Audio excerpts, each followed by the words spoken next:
Hello friends, इस video में हम टीचिंग एजुकेशन से संबंधित प्रीवियस ईयर के महत्वपूर्ण क्वेश्चन लेकर आए हुए हैं। तो चलिए, यहाँ पे पहला क्वेश्चन है, भारत में पास्को अधिनियम किस वर्ष पारित किया गया था। तो भारत में पास्को अधिनियम पारित किया गया था वर्ष 2012 में पारित किया गया था। पास्को अधिनियम 12 वर्ष से कम उम्र के बच्चों के खिलाफ यौन अपराधों से संबंधित है। पास्को का पूर्ण रूप protection of children for sexual offence है और पास्को अधिनियम 14 नवंबर 2012 को लागू किया गया था और पास्को एक्ट 19 जून 2012 को अधिनियमित किया गया था। तो इसमें अगर हम इसमें कौन कौन सा इंपॉर्टेंट कितना क्वेश्चन बन सकता है, इसमें से 4-5 क्वेश्चन बन सकता है। जिसमें पहला क्वेश्चन हो जाएगा, पास्को अधिनियम कब पारित किया गया था।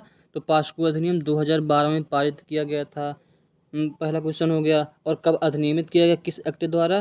तो एक्ट पास्को एक्ट 19 जून 2012 को अधिनियमित किया गया। और पास्को अधिनियम कब लागू किया गया। तो पास्को अधिनियम 14 नवंबर 2012 को लागू किया गया था। और इसमें पूछ लेगा कि पास्को का पूर्ण रूप क्या है। तो पास्को का पूर्ण रूप है protection of children for sexual offence. 4 question हो गया। और एक क्वेश्चन बन सकता है कि पास्को अधिनियम किससे संबंधित है। तो पास्को अधिनियम 18 वर्ष से कम उम्र के बच्चों के खिलाफ यौन अपराध से संबंधित है। तो एक क्वेश्चन में यहाँ पे 5 क्वेश्चन बन सकता है। तो दूसरा क्वेश्चन है यहाँ पे, कांग्रेस के उग्रवादी नेताओं में कौन कौन आते हैं। तो कांग्रेस के उग्रवादी नेताओं में लाल बालपाल मुख्य रूप से इन्हें गिना जाता है। उग्रवादी नेताओं में लाल का मतलब हो गया लाला लाजपत राय, बाल का हो गया बाल गंगाधर तिलक और पाल का हो गया बिपिन चंद्र पाल। ये मुख्य रूप से उग्रवादी नेताओं में आते हैं। उग्रवादी नेता में एक अरबिंदो घोष भी आते हैं, जबकि उदारवादी नेताओं में दादा भाई नौरोजी, गोपाल कृष्ण गोखले और ए.ओ. ह्यूम आते हैं। हो गया अगला क्वेश्चन। तीसरे क्वेश्चन पे चलते हैं। तीसरा है, विश्व की सबसे बड़ी पर्वत श्रृंखला कौन सी है। तो विश्व की सबसे लंबी जो पर्वत श्रृंखला है वो एंडीज पर्वत श्रृंखला विश्व की सबसे लंबी पर्वत श्रृंखला है। एंडीज पर्वत विश्व की सबसे लंबी महाद्वीपीय पर्वत श्रृंखला है। यह दक्षिणी अमेरिका के पश्चिमी किनारे के साथ एक सतत उच्च भूमि है। तो एंडीज पर्वत श्रृंखला कहाँ स्थित है। एंडीज पर्वत श्रृंखला दक्षिणी अमेरिका में स्थित है। यह एंडीज 7 दक्षिणी अमेरिकी देशों, एंडीज जो पर्वत श्रृंखला है अमेरिका के 7 देशों कौन कौन से, Venezuela, Colombia, Ecuador, Peru, Bolivia, Chile और अर्जेंटीना के माध्यम से उत्तर से दक्षिण तक फैली हुई है।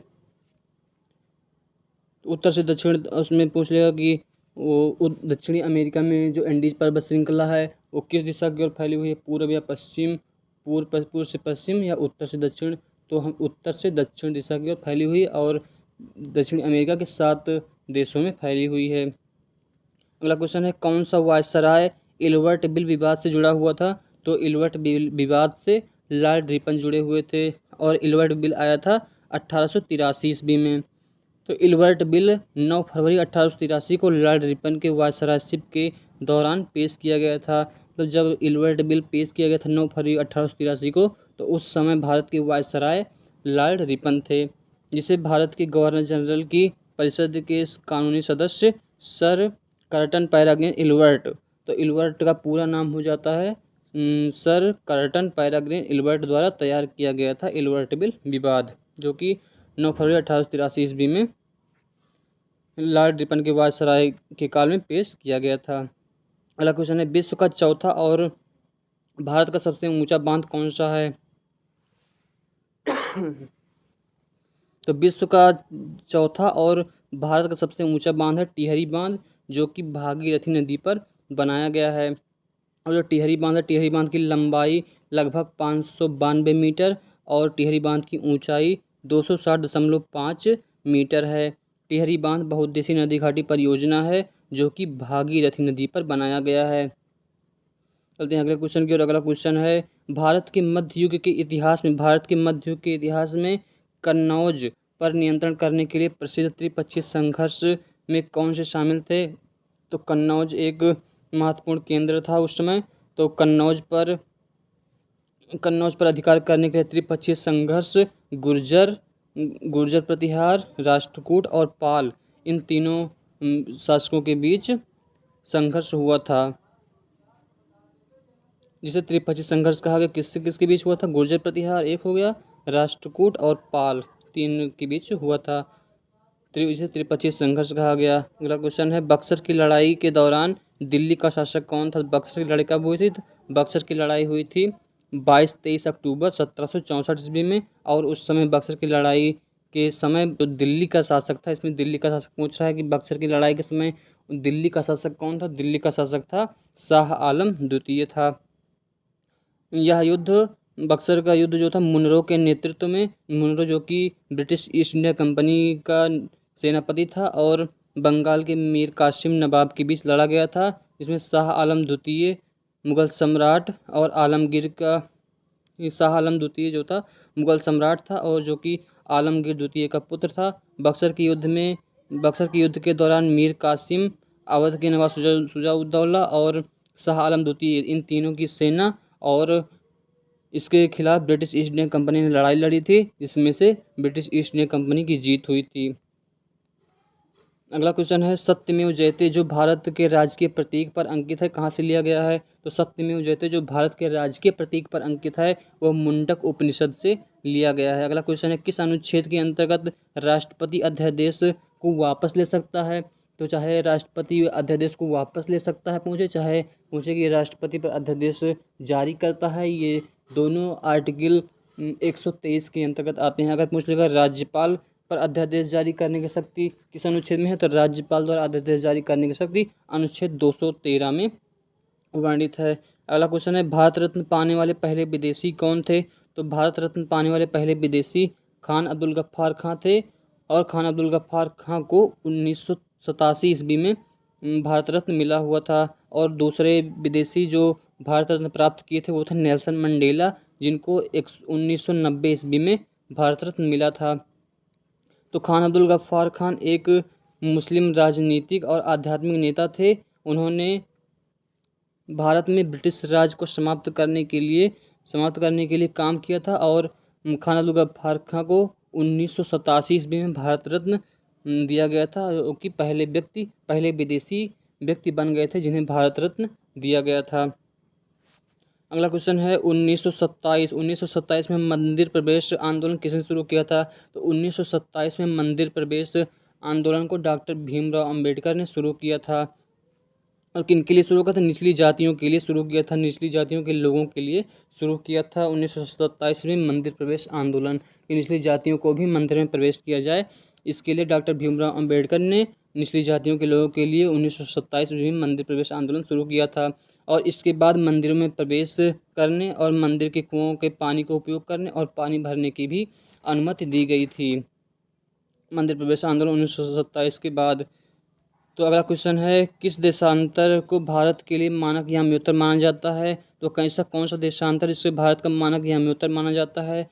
तो भारत का मानक याम्योत्तर 82 अंश 30 मिनट पूर्व को भारत का मानक याम्योत्तर माना जाता है। भारत का मानक मेरिडियन 82 अंश और 30 मिनट पूर्व से होकर गुजरता है, जो कि उत्तर प्रदेश के मिर्ज़ापुर से होकर गुजरता है। भारत का मानक मेरिडियन या मानक याम्योत्तर यह ग्रीनविच मीन टाइम से, और जो भारत का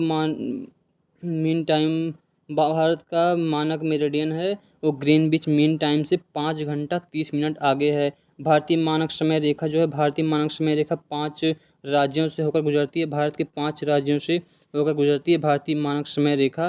कौन कौन से राज्य हैं वो? उत्तर प्रदेश, मध्य प्रदेश, छत्तीसगढ़, उड़ीसा और आंध्र प्रदेश, इन 5 राज्यों से भारतीय मानक समय रेखा गुजरती है। अगला क्वेश्चन है, परमहंस मंडली का गठन किसके उन्मूलन के लिए किया गया था? किसको समाप्त करने के लिए किया गया था? तो परमहंस मंडली का गठन जाति व्यवस्था के उन्मूलन के लिए किया गया था। परमहंस मंडली का गठन और कब किया गया था, कहाँ किया गया था? तो परमहंस मंडली का गठन 1849 में मुंबई महाराष्ट्र में किया गया था।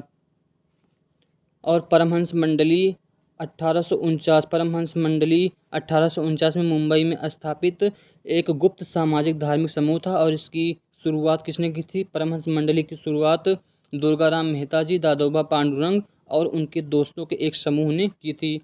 और इसका किस लिए की गई थी? तो जाति व्यवस्था को तोड़ने के लिए, जाति व्यवस्था को तोड़ने के लिए परमहंस मंडली की स्थापना की गई थी। अगला क्वेश्चन है, कितने राज्यों में लोकसभा निर्वाचन क्षेत्रों की संख्या 40 से अधिक है?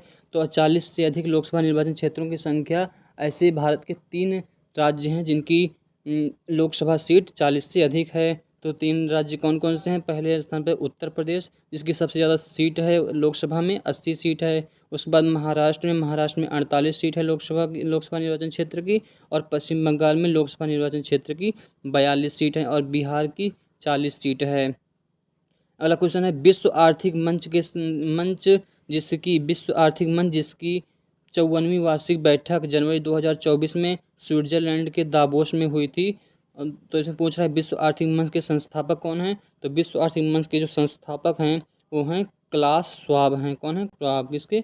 विश्व आर्थिक मंच के संस्थापक क्लास श्वाब हैं।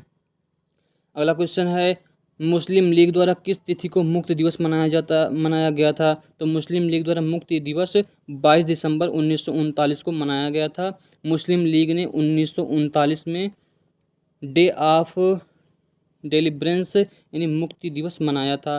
द्वितीय विश्व युद्ध 1939 से 1945 के मध्य चला था। तो द्वितीय विश्व युद्ध के मुद्दे पर कांग्रेस मंत्रालयों के इस्तीफे का जश्न मनाने के लिए मुस्लिम लीग के अध्यक्ष मोहम्मद अली जिन्ना द्वारा मुक्ति दिवस का नेतृत्व किया गया था। अगला क्वेश्चन है, आरबीसी, रक्त में आरबीसी बढ़ने से कौन सी बीमारी होती है? अगर रुधिर है, रक्त है, उसमें आरबीसी रेड ब्लड कार्पसेल्स, लाल रुधिर कणिका अगर बढ़ जाएगी तो उससे बीमारी जो होती है उससे कहा जाता है पॉलीसिथीमिया कहा जाता है। अगला क्वेश्चन है, रक्त किस द्रव माध्यम से बना होता है? तो रक्त जिस द्रव माध्यम से बना होता है उसे कहा जाता है प्लाज्मा कहा जाता है। रक्त जो होता है संयोजी ऊतक है। और रक्त में कोशिका और भूसे के रंग का चिपचिपा तरल पदार्थ होता है जिसे हम प्लाज्मा कहते हैं। रक्त में प्लाज्मा द्रव माध्यम होता है। प्लाज्मा में कोशिकाएं, प्रोटीन, आयन, हार्मोन और एमिनो अम्ल होते हैं। प्लाज्मा रक्त में पाया जाता है और सभी पदार्थों को उसमें वांछित स्थान पर पहुंचाता है। प्लाज्मा में और कौन कौन से धातु और सभी होते हैं? तो प्लाज्मा में sodium, potassium, calcium, chlorine, ion, heparin और ग्लोबुलिन, ये सभी पदार्थ प्लाज्मा में पाए जाते हैं। अगला क्वेश्चन है, इंपीरियल फॉरेस्ट रिसर्च इंस्टीट्यूट की स्थापना कब की गई थी? तो इंपीरियल फॉरेस्ट रिसर्च इंस्टीट्यूट की स्थापना वर्ष 1906 ईस्वी में देहरादून में की गई थी। अगला क्वेश्चन है, किस राज्य को सबसे पहले लॉर्ड डलहौजी ने अपनी हड़प नीति या व्यक्तिगत सिद्धांत के माध्यम से अपने कब्जे में लिया था? तो सबसे पहले लॉर्ड डलहौजी ने सतारा को 1948 ईस्वी में अपने कब्जे में लिया था। उसके बाद संबलपुर को 1950 में, उदयपुर को 1852 में और नागपुर को 1853 में, झांसी को 1854 में व्यक्तिगत या हड़प नीति के माध्यम से लॉर्ड डलहौजी ने अपने साम्राज्य में मिलाया था। चलते हैं अगले क्वेश्चन की। अगला क्वेश्चन है, सबसे पहले सिंह सभा कब शुरू हुई थी? सबसे पहले सिंह सभा 1873 ईस्वी में अमृतसर में शुरू हुई थी। उसके बाद 1879 में लाहौर में शुरू हुई थी। तो सिखों के सुधारवादी संगठन के रूप में सिंह सभाओं की स्थापना 1873 में अमृतसर में हुई थी और उसके बाद में 1879 ईस्वी में लाहौर में गठित की गई थी। 1892 में अमृतसर में खालसा कॉलेज की स्थापना हुई थी। 1892 में तो इसमें पूछ सकता है कि अमृतसर में खालसा कॉलेज की स्थापना कब हुई थी? तो अमृतसर में खालसा कॉलेज की स्थापना 1892 ईस्वी में हुई थी। और किस लिए की गई थी? तो आधुनिक शिक्षाओं को सिख शिक्षाओं से जोड़ने के लिए ये सिंह सभा की स्थापना की गई थी। अगला क्वेश्चन है, मंगल पांडे ने 1857 के विद्रोह की पहली गोली किस स्थान पर चलाई थी? तो मंगल पांडे ने 1857 के विद्रोह की पहली गोली बैरकपुर पश्चिम बंगाल में चलाई थी। और जो मंगल पांडे थे वो 34वीं BNI के सिपाही थे। 34वीं बटालियन इन्फेंट्री के सिपाही थे। अगला क्वेश्चन है, बौद्धों द्वारा निर्मित कन्हेरी गुफा किस राज्य में स्थित है? तो कान्हेरी गुफा महाराष्ट्र में स्थित है। तो हम देखते हैं महाराष्ट्र की और कौन कौन सी गुफाएं हैं। तो महाराष्ट्र में है अजंता की गुफा, एलोरा की गुफा, एलिफेंटा की गुफा, केरला की गुफा और कान्हेरी की गुफा, ये सभी महाराष्ट्र की गुफाएं हैं। कर्नाटक में बादामी की गुफा है। तमिलनाडु में बराह गुफा है। ओडिशा में उदयगिरी और खंडगिरी की गुफाएं हैं, और मध्य प्रदेश में भीमबेटका और उदयगिरी की गुफा है। अगला क्वेश्चन है, गुफा मंदिरों में सबसे उल्लेखनीय कौन सी गुफा है? तो ये सभी जो अजंता और एलोरा सभी गुफाएं हैं, इनमें सबसे उल्लेखनीय, सबसे महत्वपूर्ण और सबसे विख्यात जो गुफा है वो है कैलाश गुफा। कैलाशनाथ गुफा संख्या 16 है, सबसे उल्लेखनीय है। चलते हैं अगले क्वेश्चन की ओर। अगला क्वेश्चन है, विश्व की सबसे मीठे विश्व की विश्व की सबसे बड़ी मीठे पानी की झील क्षेत्रफल के अनुसार कहाँ पर स्थित है? तो विश्व की सबसे बड़ी झील, सबसे बड़ी मीठे पानी की झील सुपीरियर झील क्षेत्रफल के अनुसार है, जो कि संयुक्त राज्य अमेरिका और कनाडा की सीमा पर स्थित है, जो कि ग्रेट लेक्स की सबसे बड़ी झील है। ग्रेट लेक्स में कौन कौन सी झीलें आती हैं? तो ग्रेट लेक्स में 5 झीलें आती हैं। कौन कौन सी? सुपीरियर, ह्यूरॉन, मिशिगन, इरी और ओंटारियो, ये ग्रेट लेक्स की 5 झीलें हैं, जिनमें से सुपीरियर झील विश्व की सबसे बड़ी मीठे पानी की झील है क्षेत्रफल के हिसाब से। अगला क्वेश्चन है, आयतन की दृष्टि से विश्व की सबसे बड़ी मीठे पानी की झील कौन सी है? अगर क्षेत्रफल के हिसाब से पूछेगा तो सबसे बड़ी झील है सुपीरियर झील, यूएसए और कनाडा की सीमा पर है। लेकिन आयतन की दृष्टि से विश्व की सबसे बड़ी झील है बैकाल झील, जो कि रूस में स्थित है। बैकाल झील दुनिया की सबसे बड़ी मीठे पानी की झील है, जो कि आयतन की दृष्टि से है। सुपीरियर झील छोटी है, लेकिन इसमें बैकाल झील दुनिया की सबसे बड़ी मीठे पानी की झील है। इसमें दुनिया का लगभग 20% बिना जमा हुआ सतही मीठा पानी है। विश्व की सबसे गहरी झील, और जो बैकाल झील रूस की है, सब विश्व की सबसे गहरी झील है, और क्षेत्रफल के हिसाब से यह विश्व की 7वीं सबसे बड़ी झील है। तो आयतन की दृष्टि से बैकाल झील सबसे बड़ी झील है, प्रथम स्थान पर है। लेकिन क्षेत्रफल के हिसाब से जो बैकाल झील है वो 7वीं सबसे बड़ी झील है। बैकाल झील को 1996 1996 में यूनेस्को की विश्व धरोहर स्थल सूची में शामिल किया गया था, रूस की बैकाल झील को। अगला क्वेश्चन है, पीटर्सबर्ग को व्लादिवोस्टॉक से जोड़ने वाली रेलवे प्रणाली कौन सी है? तो पीटर्सबर्ग को व्लादिवोस्टॉक से जोड़ने वाली रेलवे प्रणाली है ट्रांस साइबेरियन रेलवे प्रणाली, जो कि रूस में स्थित है। अगले क्वेश्चन की ओर चलते हैं। अगला क्वेश्चन है, 2011 की जनगणना के अनुसार किस भारतीय राज्य की जनसंख्या घनत्व सबसे कम है? तो 2011 की जनगणना के अनुसार अरुणाचल प्रदेश का जनसंख्या घनत्व सबसे कम है। कितना है? अरुणाचल प्रदेश जनसंख्या घनत्व में सबसे कम रिकॉर्ड है, जो कि केवल 17 प्रति व्यक्ति वर्ग किलोमीटर है। जबकि दिल्ली के राष्ट्रीय राजधानी क्षेत्र का जनसंख्या घनत्व सबसे ज़्यादा है, 11,297 प्रति व्यक्ति किलोमीटर में है, प्रति वर्ग किलोमीटर में है। जनसंख्या घनत्व क्या होता है? तो जनसंख्या घनत्व प्रति इकाई क्षेत्र में मौजूद व्यक्तियों की कुल संख्या को जनसंख्या घनत्व कहा जाता है। अगले चलते हैं। अगला है, वह राज्य जहां दक्कन के पठार की सबसे ऊंची चोटी अनाईमुडी स्थित है। तो अनाईमुडी दक्कन का पठार कहाँ है? दक्कन के पठार की सबसे ऊंची चोटी अनाईमुडी कहाँ स्थित है? केरल राज्य में स्थित है। अगला है, गदर पार्टी का मुख्यालय कहाँ स्थित है? गदर पार्टी का मुख्यालय सैन फ्रांसिस्को अमेरिका में स्थित है। और गदर पार्टी के संस्थापक कौन है? गदर पार्टी के संस्थापक हैं लाला हरदयाल, और गदर पार्टी के जो अध्यक्ष हैं वो कौन है? सोहन सिंह भाकना हैं। अगला क्वेश्चन है, भारत का सबसे पुराना पठार कौन सा है? तो भारत का सबसे पुराना पठार दक्कन का पठार है। तो पठार जो होता है एक ऊंची समतल भूमि होती है, भूमि से थोड़ा ऊंचा और समतल होता है पठार वो होता है। तो पठार जो है खनिज भंडार से समृद्ध होता है। पठार में खनिज बहुतायत मात्रा में पाए जाते हैं। तिब्बत का पठार जो होता है, तिब्बत का पठार विश्व का सबसे ऊंचा पठार है, जिसकी ऊंचाई 4,000 मीटर तक है।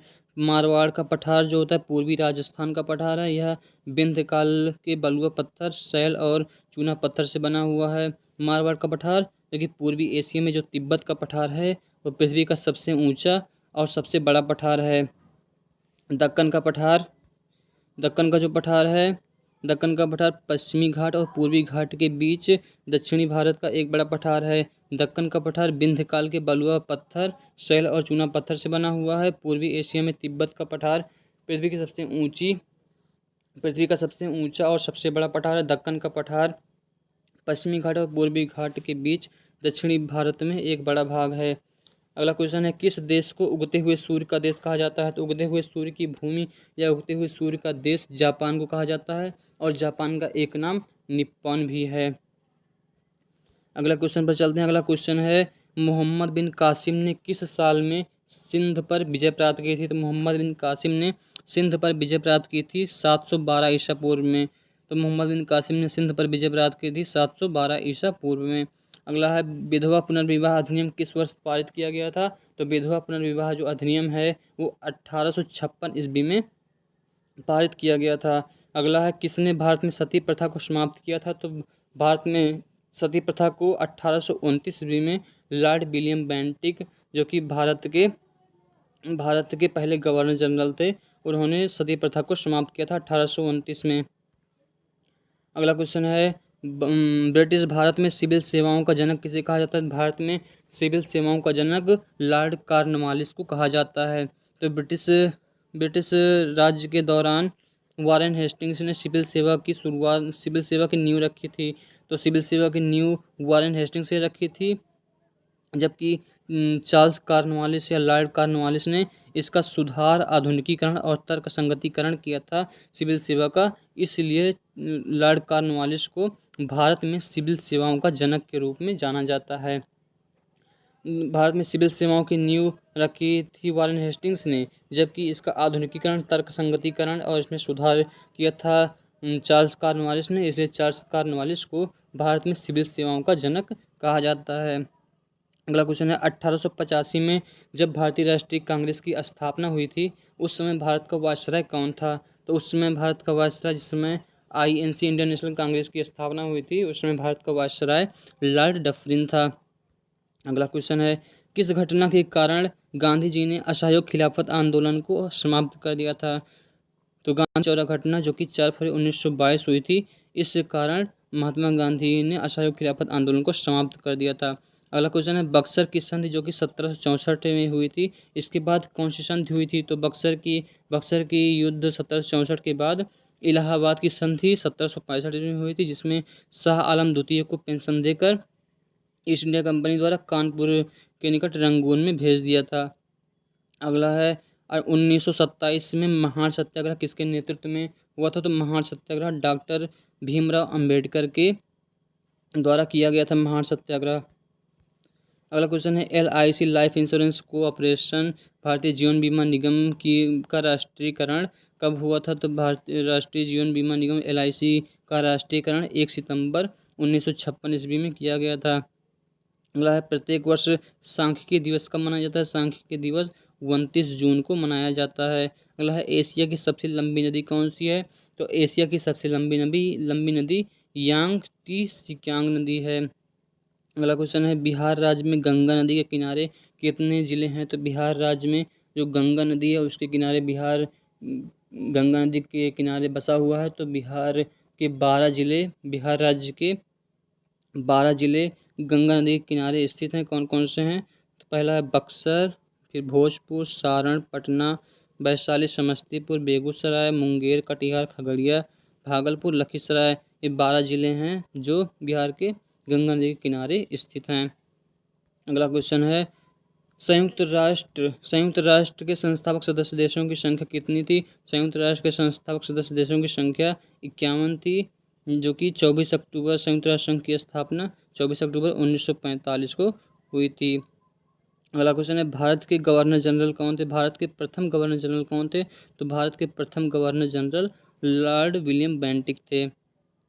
तो रेगुलेटिंग एक्ट 1773 द्वारा बंगाल के पहले गवर्नर जनरल विलियम हेस्टिंग्स या वारेन हेस्टिंग्स को बनाया गया था, और रेगुलेटिंग एक्ट 1833 द्वारा भारत के पहले governor general Lord William Bentinck बने, और रेगुलेटिंग एक्ट 1858 द्वारा पहले वायसराय लॉर्ड कैनिंग को बनाया गया था।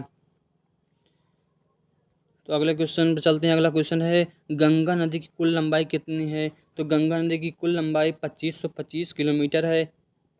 अब अगर इसमें अलग अलग राज्यों में कितनी है, तो उत्तराखंड में गंगा नदी की लंबाई 110 किलोमीटर, उत्तर प्रदेश में गंगा नदी की लंबाई 1450 किलोमीटर, बिहार राज्य में गंगा नदी की लंबाई 445 किलोमीटर, और पश्चिम बंगाल राज्य में गंगा नदी की लंबाई 520 किलोमीटर है। अगला क्वेश्चन है गुलामगिरी पुस्तक का लेखक कौन है? तो गुलामगिरी जो पुस्तक है उसके लेखक हैं ज्योतिबा फुले, और गुलामगिरी पुस्तक को ज्योतिबा फुले ने 1873 ईस्वी में लिखा था। तो गुलामगिरी पुस्तक किस किस लिए लिखी गई थी? तो गुलामगिरी पुस्तक निम्न जाति के भेदभाव, सामाजिक ताने बाने की जटिलता को निष्प्रभावी करने के लिए, समाप्त करने के लिए ज्योतिबा फुले ने 1873 ईस्वी में गुलामगिरी पुस्तक को लिखा था। अगले क्वेश्चन पर चलते हैं। अगला क्वेश्चन है सितंबर 1932 में महात्मा गांधी ने किसके खिलाफ यरबदा जेल में आमरण अनशन शुरू किया था? तो सितंबर 1932 में महात्मा गांधी ने यरबदा जेल में रैमजी मैकडोनाल्ड के सांप्रदायिक पुरस्कार के खिलाफ यरबदा जेल में आमरण अनशन शुरू किया था। तो 16 अगस्त 1932 को ब्रिटिश प्रधानमंत्री रैमजी मैकडोनाल्ड ने सांप्रदायिक इनाम की शुरुआत की। इस पुरस्कार का उद्देश्य निचली जाति, बौद्धों, सिखों, मुसलमान, भारतीय ईसाई और एंग्लो इंडियन अछूतों के लिए ब्रिटिश भारत में अलग अलग निर्वाचन मंडल प्रदान करना था। इसके लिए इसको ये ना हो, इसके लिए महात्मा गांधी ने सितंबर 1932 में यरबदा जेल में आमरण अनशन शुरू किया था। अगला क्वेश्चन है सहायक संधि प्रणाली किसने तैयार की थी? सहायक संधि प्रणाली को लॉर्ड बेलेजली ने तैयार की थी। तो सहायक संधि प्रणाली में क्या था? सहायक संधि प्रणाली गैर हस्तक्षेप नीति थी। यह लॉर्ड बेलेजली द्वारा पेश किया गया था, जो 1798 से 1805 तक गवर्नर जनरल लॉर्ड बेलेजली थे, उनके समय सहायक संधि प्रणाली को पेश किया गया था। यह ब्रिटिश ईस्ट इंडिया कंपनी और भारतीय रियासतों के बीच एक संधि थी, जिसके द्वारा भारतीय राजाओं ने अंग्रेजी को अपनी संप्रभुता दी थी। हैदराबाद के निजाम पहले थे जिन्होंने सहायक संधि पर सबसे पहले हस्ताक्षर किया था। तो हैदराबाद के निजाम पहले थे जिन्होंने एक अच्छी तरह से तैयार सहायक संधि को स्वीकार किया था। तो सहायक संधि को सबसे पहले किसने स्वीकार किया था? तो हैदराबाद के जो निजाम थे उन्होंने सहायक संधि को सबसे पहले सर्वप्रथम स्वीकार किया था। अगला क्वेश्चन है 1911 में किस गवर्नर जनरल के समय राजधानी को कोलकाता से दिल्ली स्थानांतरित किया गया था? 1911 में गवर्नर जनरल लॉर्ड हार्डिंग के समय 1911 में लॉर्ड हार्डिंग के समय राजधानी को कोलकाता से दिल्ली में स्थानांतरित किया गया था। तो उसमें गवर्नर जनरल थे 1911 के समय लॉर्ड हार्डिंग। तो यहाँ पे क्वेश्चन ख़त्म हो चुका है। तो आप लोगों को अच्छी क्लास लगी होगी, इसमें इसको लाइक शेयर सब्सक्राइब जरूर कीजिए। Thank you.